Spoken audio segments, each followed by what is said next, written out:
Welcome to this video. आज की video में हम सीखेंगे कि किस तरह हम पावर फैक्टर इम्प्रूवमेंट कर सकते हैं।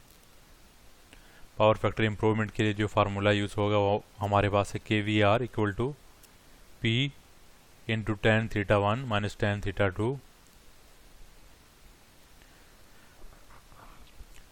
आप कहीं पे साइड पे काम कर रहे हैं या आपके पास कोई ऑर्डर आ जाता है, आप इलेक्ट्रिकल इंजीनियर हैं, तो आपकी कंपनी या आपकी मैनेजमेंट आपको बताती है कि इस तरह हमारे पास एक ऑर्डर है कि हमने एक पावर फैक्टर इम्प्रूवमेंट करनी है किसी कैपेसिटर बैंक की। जो हमारे पास इंस्टॉल्ड कैपेसिटर बैंक है उसका पावर फैक्टर है हमारे पास 0.75 और हमने इसको इम्प्रूव करके 0.90 तक लेके जाना है। तो डेफिनेटली आपको बताना पड़ेगा कि कितने KVR का capacitor bank existing capacitor bank में ऐड करें तो आपका जो पावर फैक्टर है वो इम्प्रूव हो जाएगा, आपको जो आपका डिज़ायर्ड पावर फैक्टर है वो मिल जाएगा। तो इसके लिए जो कैलकुलेशन यूज़ होंगी वो आप देख सकते हैं। डेफिनेटली जो पावर होगी वो गिवन होगी, क्योंकि ये एग्जिस्टिंग कैपेसिटर बैंक के अंदर मॉडिफिकेशन हो रही है और अगर एक चीज़ एग्जिस्टिंग है तो डेफिनेटली उसके लिए किलोवाट पावर जो है वो ऑलरेडी मौजूद है। सो अगर आपके पास पावर 5 किलोवाट है और इनिशियल आपके पास जो पावर फैक्टर है वो 0.75 है और final power factor cos theta 2 equal to 0.90, it means that कि जो आपका टारगेटेड पावर फैक्टर है वो है 0.90। सो इनको थोड़ा सा सिंप्लीफाई करके हम इस तरह लिख सकते हैं cos थीटा 1 इक्वल टू 0.75 है, इसको हमने लिख लिया, थीटा 1 यहाँ पे आ गया, cos इनवर्स इक्वल टू 0.75। सो इसको अगर आप साइंटिफिकली सॉल्व करें तो ये वैल्यू आपके पास ये आ जाएगी। देन ओरिजिनल हम फार्मूले पे आ जाते हैं, KVR equal to P into tan theta 1 minus tan theta 2। यहाँ पे देखें हमने थीटा 1 की वैल्यू फाइंड कर ली है। So tan theta 1 equal to tan theta 1 की जो ये वैल्यू हमने यहाँ पे निकाली है वो यहाँ पे पुट की। इसको आपने कैलकुलेटर पे या इसको जो है वो सॉल्व कर सकते हैं। साइंटिफिक जो कैलकुलेटर है वो आपको ये वैल्यू दे देगा 0.8819। इसी तरह जो आपका टारगेटेड पावर फैक्टर है उसको हमने थीटा 2 कंसिडर किया। ये आपके पास थीटा 2 इक्वल हो गया, यहाँ पे देखें cos थीटा 2 इक्वल टू 0.90। ये थीटा 2 यहाँ पे रह गया, ये cos इधर आके इनवर्स बन गया। Theta 2 equal to cos inverse 0.90, इसको सॉल्व करके ये वैल्यू आ गई।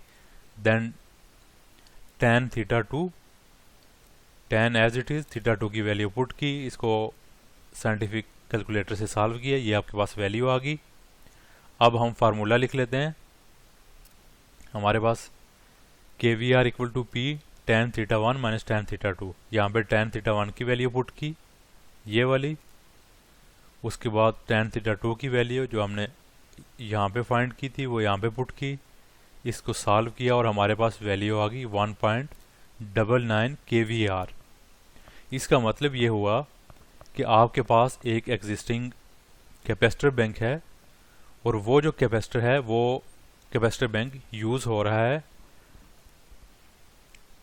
5 किलोवाट पावर के लिए। उसका ओरिजिनल पावर फैक्टर या उसका इनिशियल पावर फैक्टर 0.75 है। आप उसमें पावर फैक्टर इम्प्रूव करना चाहते हैं 0.75 से 0.95, तो आपको क्या करना होगा, एक कैपेसिटर उसके अंदर मज़ीद ऐड करना होगा जिसकी वैल्यू होगी 1.99 KVR। सो ये कैपेसिटर बैंक ऐड करने से आप पावर फैक्टर इम्प्रूव कर सकते हैं 0.75 से 0.90। अब ये वैल्यूज़ चेंज हो सकती हैं। यहाँ पे जो है हमारे पास पावर 5 किलोवाट है, ये आपके पास 50 किलोवाट भी हो सकती है, 200 किलोवाट भी हो सकती है। और इसी तरह जो इनिशियल और फाइनल पावर फैक्टर्स हैं उनकी वैल्यूज़ भी चेंज हो सकती हैं, लेकिन जो फार्मूला है, जो कैलकुलेशंस हैं, वो इसी तरह हैं। सो आसानी से आप फाइंड आउट कर सकते हैं कि किस तरह पावर फैक्टर इम्प्रूवमेंट की जाती है। और अगर आपको कहीं पे बोला जाता है या आपसे कोई पूछता है, अगर आप कहीं पे जॉब कर रहे हैं, साइड पे हैं, तो आप बड़ी आसानी से अपनी जो टीम है उसको बता सकते हैं कि अगर पावर फैक्टर इम्प्रूवमेंट करनी है तो कितनी केवीआर का कैपेसिटर बैंक ऐड किया जाए एग्जिस्टिंग कैपेसिटर बैंक में, तो आपको डिज़ायर्ड वैल्यू जो है वो मिल जाएगी। और अगर आप साइड पे काम नहीं कर रहे, आप स्टूडेंट हैं या जॉब सर्च कर रहे हैं, तो इंटरव्यू के पॉइंट ऑफ व्यू से ये चीज़ें बहुत इंपॉर्टेंट हैं। आपसे कहीं पे भी पूछा जा सकता है ये वैल्यूज़ देख के कि ये गिवन डाटा है, इसकी पावर फैक्टर इम्प्रूवमेंट करनी है तो कैसे होगी। और ये वो चीज़ें हैं कि जिनका बार बार वास्ता पड़ेगा फील्ड के अंदर डेली बेसिस पे, सो आपको इसकी समझ होनी चाहिए और पावर फैक्टर इम्प्रूवमेंट आनी चाहिए। इससे आपको ये भी आइडिया हो गया होगा कि हम जो कैपेसिटर बैंक है उसकी रेटिंग कैसे फाइंड आउट कर सकते हैं। और नेक्स्ट वीडियो में मैं पूरा मेथड बताऊंगा। फ़िलहाल आज के लिए अल्लाह हाफिज़।